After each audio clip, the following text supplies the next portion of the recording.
Buy now, pay later companies such as Afterpay, Zip and Hum have seen stellar growth.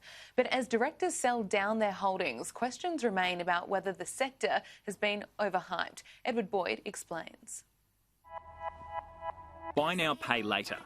The Aussie invention that's taking the world by storm. Afterpay shares have skyrocketed 1,200% in the last year.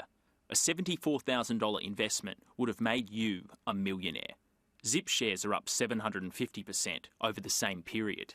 These companies don't pay dividends and they're yet to make a profit, but they are some of the hottest stocks on the market, with investors betting customers worldwide will follow the rate of adoption seen in Australia.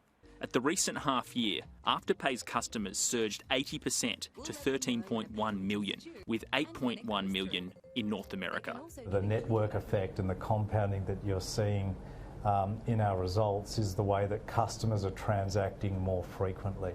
So even in Australia after 5 years, customers that are early on our platform are now transacting to a much greater degree the longer they sit on the platform. The founders are cashing in on the craze too, recently selling $60 million in shares apiece. Last year, they both sold about $135 million in stock. 2019, $47 million. 2018, $17 million. Afterpay's clearly the cash cow they're going to keep milking as long as they can.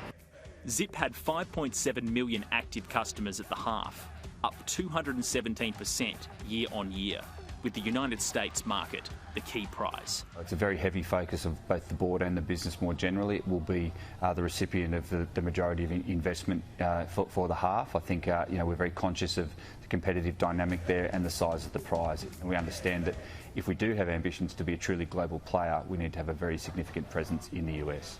Hum, formerly known as Flexi Group, is entering the UK and Canada over the next few months. Its active customers grew 40% in the half to 2.6 million. We're the only provider that can facilitate purchases up to $30,000. We give the consumer the most amount of choice, whether they want to pay off over 5 fortnights all the way through to 5 years. The overarching trend being spruiked by Aussie buy now, pay later companies is the customer switch away from credit cards. I think what we're seeing in Australia is obviously the switch and the transfer from a revolving credit product to a fixed term instalment product, which is what buy now, pay later is. But according to ASIC, credit card transactions in Australia were worth about $275 billion in 2019, and buy now, pay later was just $5.6 billion. On Monday, Aussie buy now, pay later companies adopted a new code of practice designed to give customers more safeguards. The code gives an independent committee the ability to name and shame wrongdoing. But new code or not, the fact is more and more people are choosing buy now, pay later. And the data shows once they've used it once, they often become repeat customers. But with the sector still about 1% of all transactions, it's got a long way to go. Edward Boyce, Sky News.